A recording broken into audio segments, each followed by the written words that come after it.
magandang araw. So welcome to our video discussion for the Math 204 Mathematics in the Modern World for Engineers. So we are now in module number 16 with the title of Plane Geometry, which is the right triangles. Okay, so our learning targets for today is to explain the parts of a right triangle by providing examples, use Pythagorean theorem by solving for unknown parameters in a right triangle, and to solve the area and perimeter of a right triangle by using the appropriate formula based on the given set of parameters. But before that, let us define first what is plane geometry. So when we say plane geometry, this is a branch of mathematics that deals with shapes and figures on a flat, two-dimensional surface. So, ibig sabihin, that's why plane. Kaya niya sinabi na two-dimensional lang. Kasi nga, yung pagdodrawing natin dito is just in 2D. So, more on shapes ang ginagawa lang natin. Ibig sabihin, kapag nagdrawing tayo, either triangle, square, rectangle, circle, and other shapes in a plane geometry. Okay? So, before kasi, di ba, bago tayo before tayo mapunta sa plane geometry, we learned about the trigonometry, which involves the measurements and the lines. Kasi di ba ang lines, pag pinagsama-sama natin yan, nakakabuo tayo ngayon ng shapes. Okay? So now, why right triangles? So ano nga ba yung right triangles na to? Right triangles are unique. Okay? It is unique because they contain a 90-degree angle, making their study both interesting and essential. So, si right triangles lang kasi ang nakaka-form ngayon, okay, ng meron siyang isang angle na naka 90 degrees. And take note na yung 90 degrees na yan ay yung perpendicular sa isa't isa. Ibig sabihin, you have a vertical line intersecting a horizontal line. So, therefore, yung kanilang angle, okay, ang angle na measurement niyan ay nakaka-form ng 90 degrees. Okay? So, yun.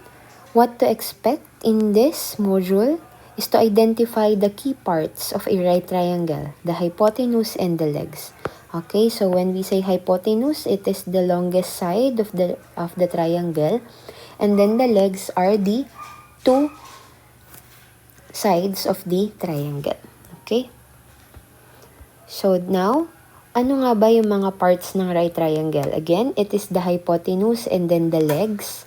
Okay? So hypotenuse, it is the longest side.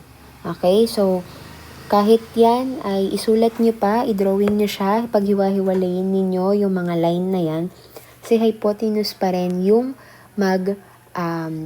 makikita ninyong pinakamahaba. Okay? And then, if you're in a right triangle, of course, the right triangle, ito yung na-form niya na right triangle. Okay? This one. Yung nakapa-square. Okay? Then, ito naman, yung nasa part na to, this one, yung nasa red natin, this is the angle. Okay? So, ibig sabihin, yan yung ating na-measure. And kung andyan yung angle natin, yung side na katabi ng angle natin is what we call the adjacent. Okay? And then, of course, ito yung angle natin. Ang katapat naman niya is the opposite side. Okay? So, paano kung nalipat? Or paano kung nagkabaligtad? Like, for example, ito yung ating right triangle. So, ito yung ating right angle. Okay? So, ngayon, paano kung halimbawa na yung ating angle ay napunta naman dito sa taas? Okay? So, since andyan yung taas, and ito, okay, ito yung kanyang katabing side, therefore, ito naman ngayon yung tatawagin natin na adjacent side. And then, since ito naman, okay, itong side na to, yung ating horizontal line, so, therefore, ito yung tatawagin natin ngayon na opposite. Okay? So, not necessarily na itong nakatayo o itong ating vertical yung ating laging opposite. Tapos, yung horizontal yung adjacent. No. It depends on the position of the angle. So, lagi niyong titignan. Basta tandaan, ang adjacent natin is yung katabing side ng ating angle, and then yung opposite naman is yung katapat na side. Okay?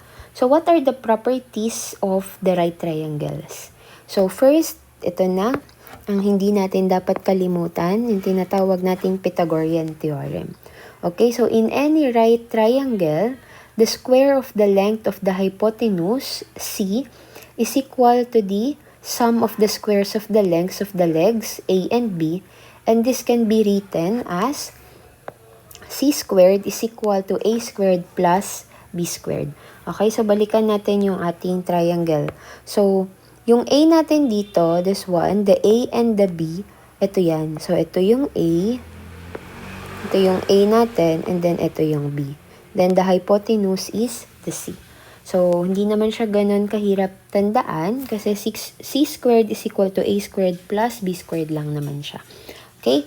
And then, the trigonometric ratios. So, ito ay napag-aralan na rin on the previous modules.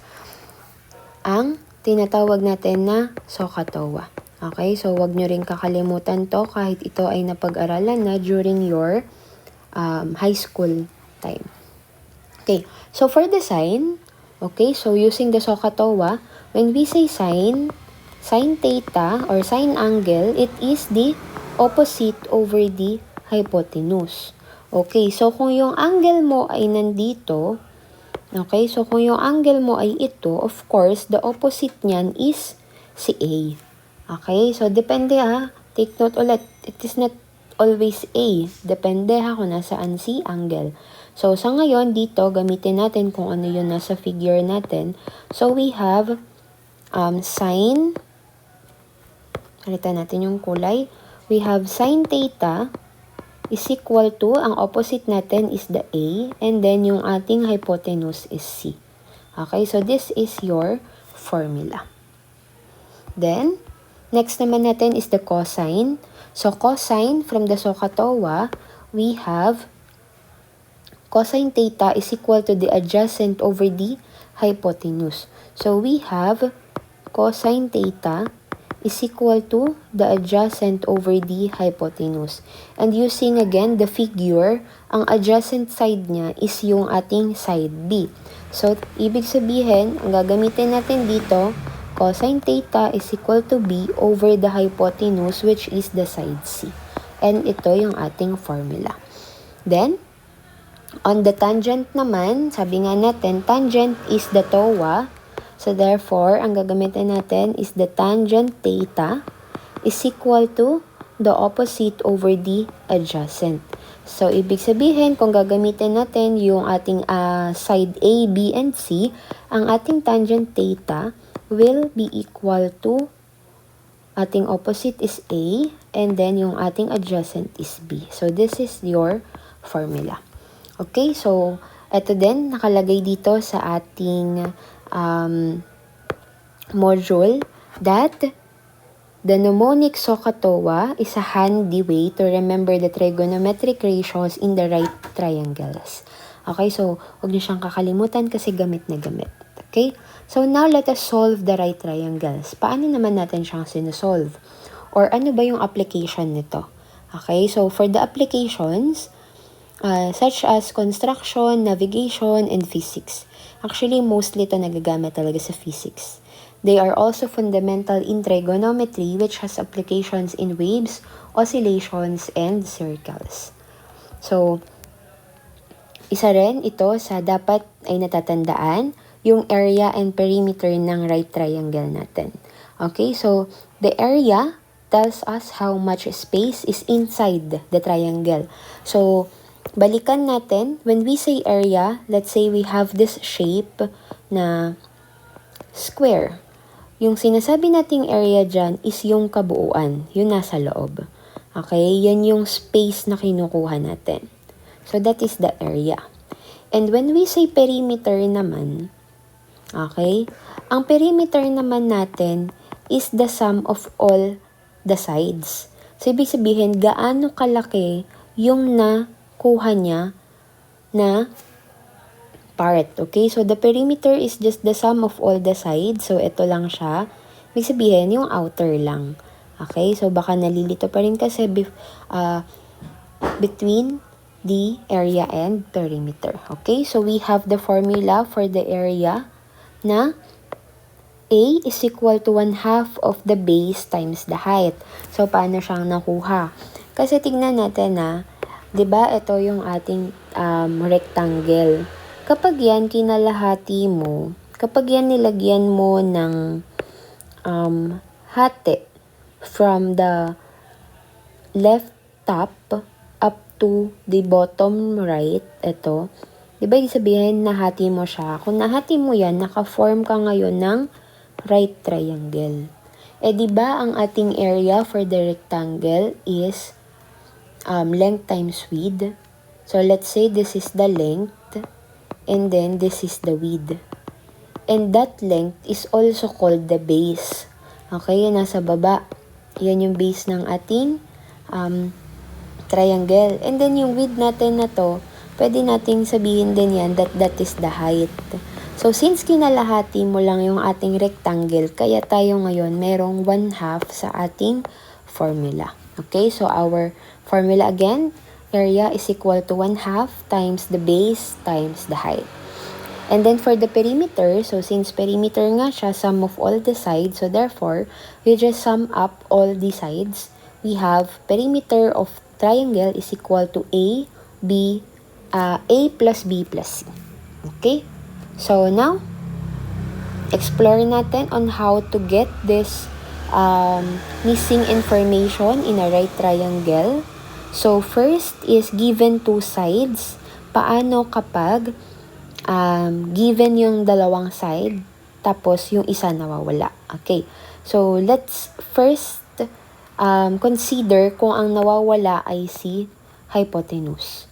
Okay, so using the Pythagorean theorem, gagamitin lang din natin siya. We have C is equal to square root of A squared plus B squared. Eh ma'am, di ba po kanina yaan ay C squared is equal to A squared plus B squared? Paano pong nangyari yon? Okay, so paano nga bang nangyari? Ang gagawin lang natin dyan is to get the square root of both sides. Okay, pag ni-square root mo yan both sides, cancel to, matitira ngayon si C is equal to A squared plus B squared. Okay? So, yaan yung pinagmulan nito. Okay, now, paano naman kung si A ang nawawala? Paano kung si A ang nawawala? Okay, so using the same formula ng ating Pythagorean theorem, diba? We have C squared is equal to A squared plus B squared. So, i-isolate natin si A. Okay, i-isolate natin si A, lipat natin ngayon si B sa kaliwa. So, we will be having C squared. So, from positive B squared, magiging negative B squared. This is now equal to A squared. And, ang hinahanap lang natin is just simply A. Hindi naman si A squared. So, ang gagawin lang natin, square root of both sides para makancel yung ating square root tsaka yung ating power of 2. Maiiwan ngayon si A is equal to square root of C squared minus B squared. And this is how we get this formula. Okay? So, same goes doon sa ating letter B kapag siya ang nawawala. Okay? So, kung ganun, lipat lang natin, instead na ang nilipat natin ay si B squared, ang ilipat naman natin ay si A squared para maiwan si B. Kaya natin ngayon nakuha yung ating formula na B is equal to square root of C squared minus A squared. So now, paano naman kung ang binigay ay one side and one angle? Okay, so gagamitin ulit natin ngayon yung ating mga formula. So if you know the length of one side and an angle, you can use trigonometric ratios. So dito pa rin natin gagamitin si SOHCAHTOA. Kaya napakahalaga niya. Okay, SOHCAHTOA tayo.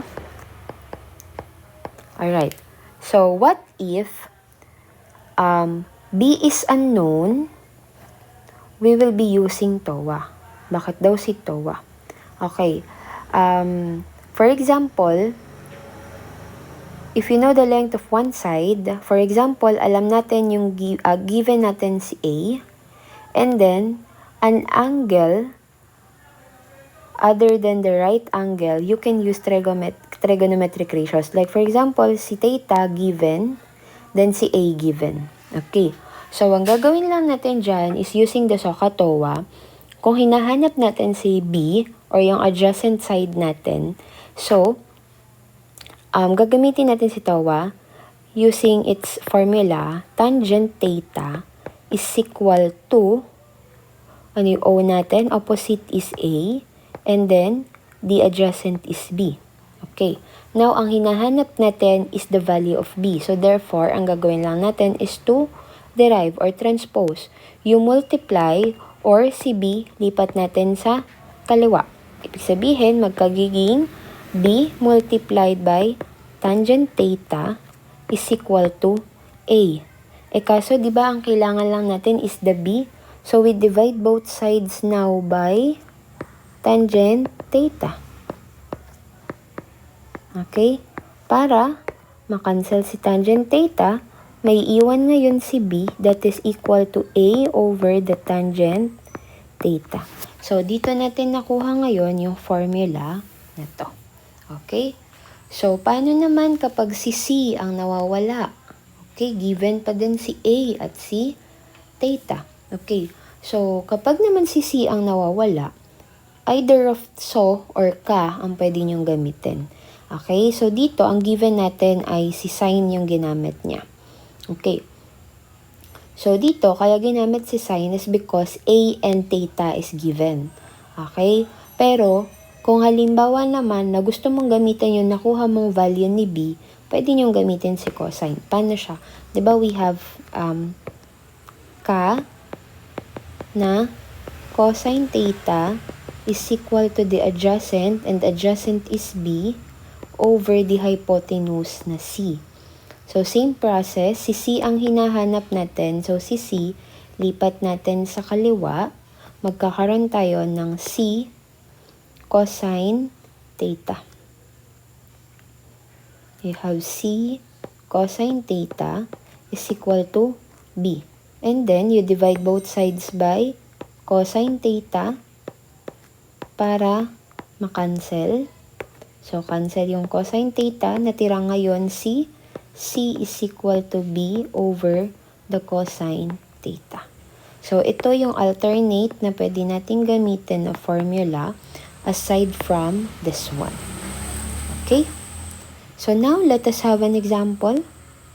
Given a right triangle with legs 3 cm and 4 centimeters, find the hypotenuse. Okay, so when we say hypotenuse, this is the longest side. Hanapin lang daw natin yung value na to.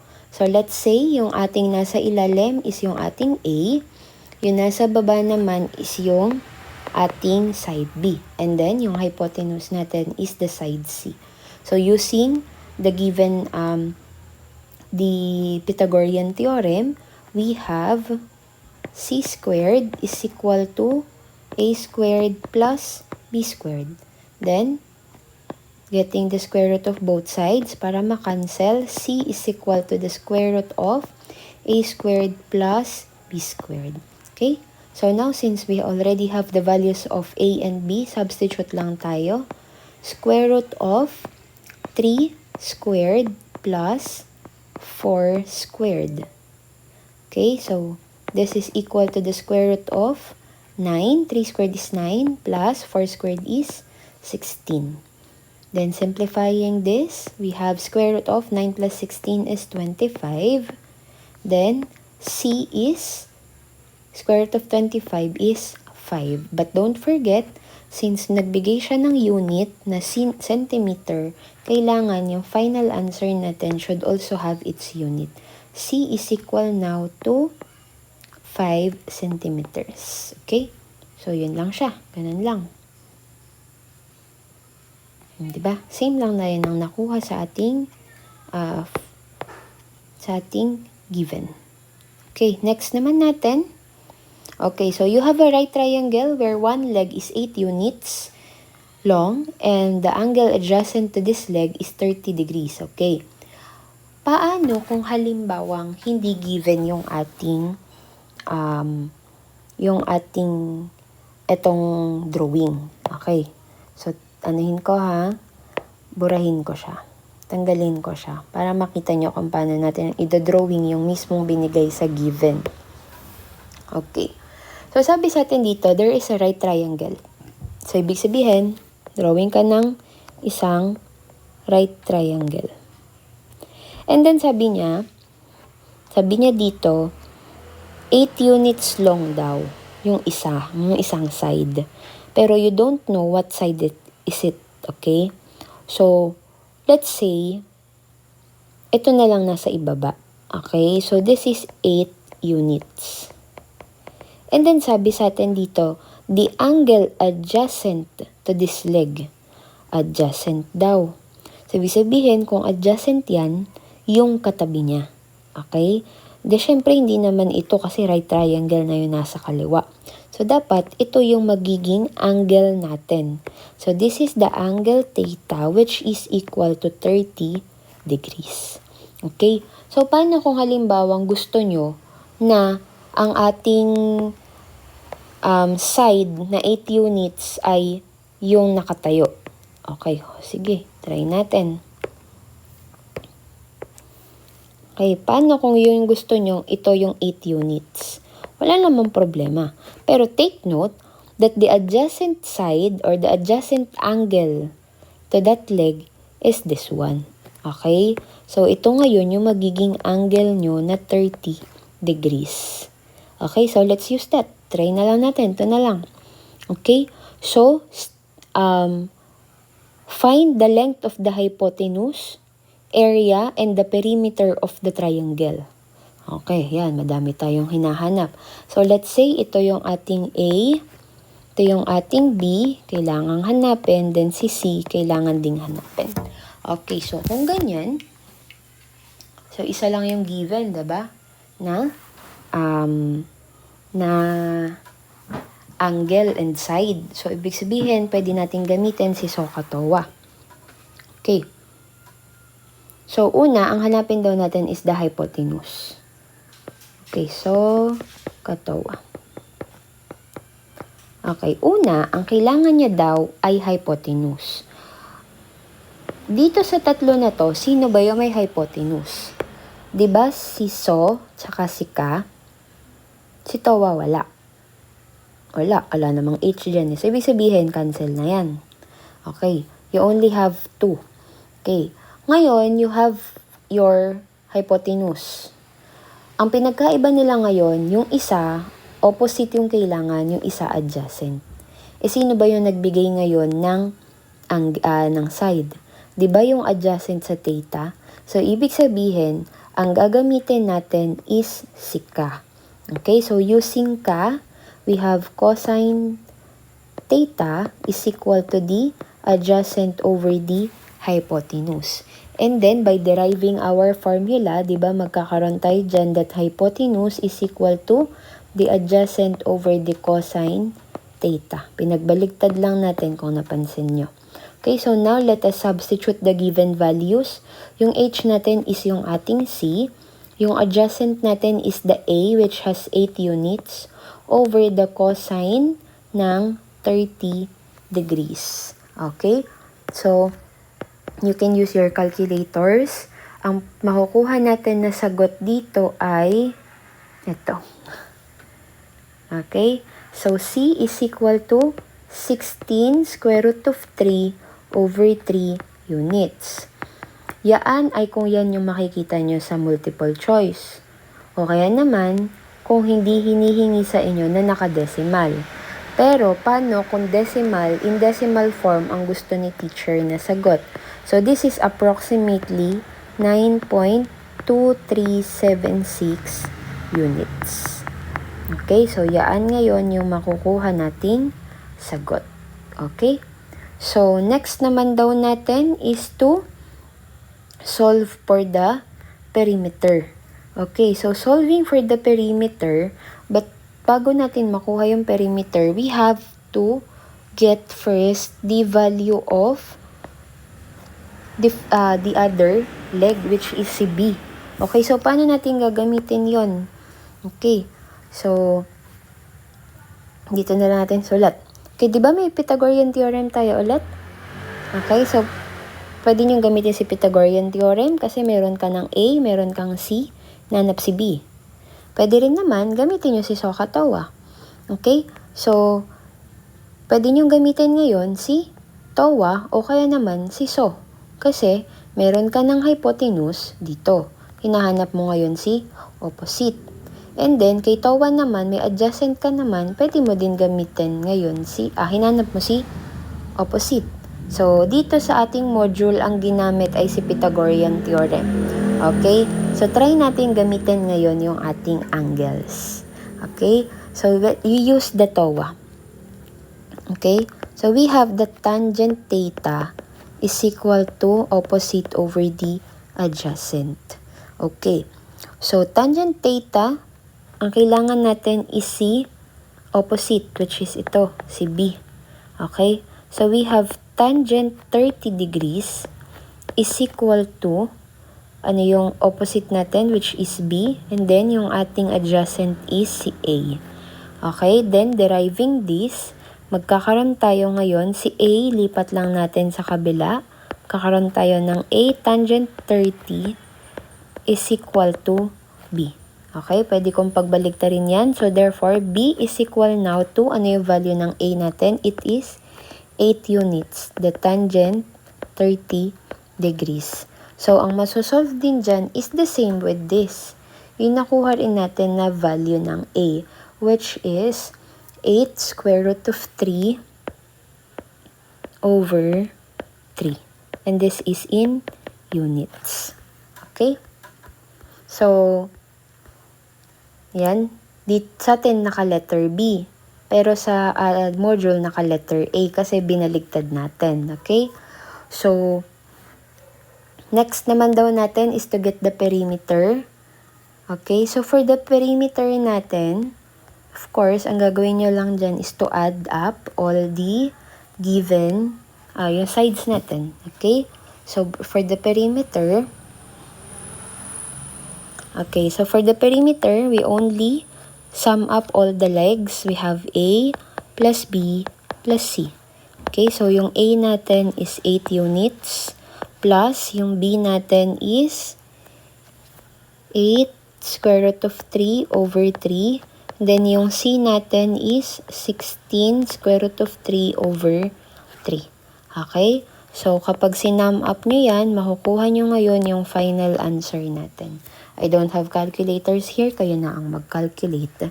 Pero, same lang yan, ang lalabas is 21.856.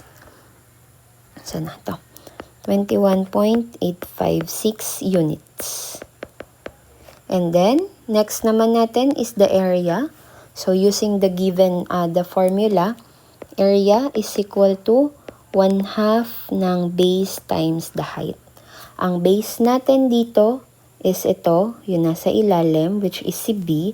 Ang height naman natin is yung nasa taas. Okay, so we have 1/2. Ang base natin is 8 square root of 3 over 3 multiplied by the height na 8 units. So, may makukuha kayo ngayon dyan na sagot. And the answer is just the same with this, 32 square root of 3 over 3. Okay? So, ito, ang ating magiging unit dito is unit squared. Okay? Take note ha, naka-square na pagdating sa ating final answer. Okay? So, baka akala nyo ay hindi masosolve to ng mano-mano. Actually, pwede siya. 1/2 ng 8. This will be 4. Then, makakancel na si 2. Then, 8 times 4 is 32. And then, square root of 3 over 3. The same with our final answer. Okay? So, next naman natin. Ayan. Paano kapag meron na tayong drawing? Okay? Actually, mas maganda nga eh. pag may drawing. Minsan mahirap lang siya kapag hindi given. So, the angle of elevation from point 50 meters away from the base of the building is 60 degrees. Find the height of the building. Ito. Okay. So, sabi sa atin dito, the angle of elevation, ibig sabihin, yung angle daw na pagkaka-elevate ng building is 60 degrees. Okay. But that point, let's say, andito ka. Okay, let's say, andito ka. And the bottom of the building or the base of the building ay andito. And etong bottom of the building or the base of the building, papunta dito sa point mo, yaan ngayon yung sinabi niya na measurement na 50 meters. And yung angle of elevation ngayon is yung angle na na-produce niya mula dito sa point na to, papunta sa pinakatuktok ng building. Okay, yaan naman yon. Kaya tayo nakaproduce ng 60 degrees. Okay, and ngayon, kung i-connect natin yung nakuha natin na horizontal and yung ating angle dito, so kapag yan, kinonect natin, makaka-form tayo ngayon ng right triangle. Okay? So, ibig sabihin, pwede natin makuha ngayon yung tinatawag na, o yung hinahanap na height ng building. Okay, so using any of the given formulas natin, but then, ang given ay angle at ang ating isang side. So, ano ulit doon? We have the SOHCAHTOA. Okay, so kung mapapansin natin, we have angle and then the adjacent na side. So, ibig sabihin, cancel na natin si so kasi wala namang adjacent dyan. So, ito lang dalawa ang pwede nating gamitin. Take note na ang tinatanong ay yung opposite side ng ating angle. So, ibig sabihin, ang gagamitin natin is si TOA. Okay? So, let's use TOA. We have now tangent theta is equal to the opposite over the adjacent. So, we have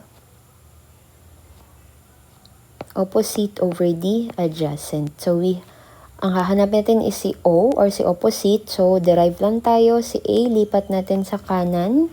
Magkakaroon tayo ng A or the adjacent tangent theta is equal to our opposite. Okay, so using now the values, so yung ating AB, this is the height. So ito yung kino-consider natin na height ngayon. So we have AB is equal to, yung A natin or yung adjacent side natin is denoted by BC, side BC. Then tangent theta. Okay? So, we have AB now is equal to, ano yung value ng BC? We have 50 meters. And then, tangent daw ng 60 degrees. So, using your calculators, pwede nyo na siyang isolve. At ang makukuhang sagot ay 50 square root of 3. Okay, so we have 50 square root of 3. And this is in meters. Or approximately, kung kailangan ay nakadecimal, we have 86.603 meters. And this is now your final answer. Okay? So, yun lang naman for this module. Itong skill building activity ay ipapagawa ko, pero hindi nyo na kailangang ipasa. You just practice solving using these activities on your module. So, that's all. So, thank you for watching and listening.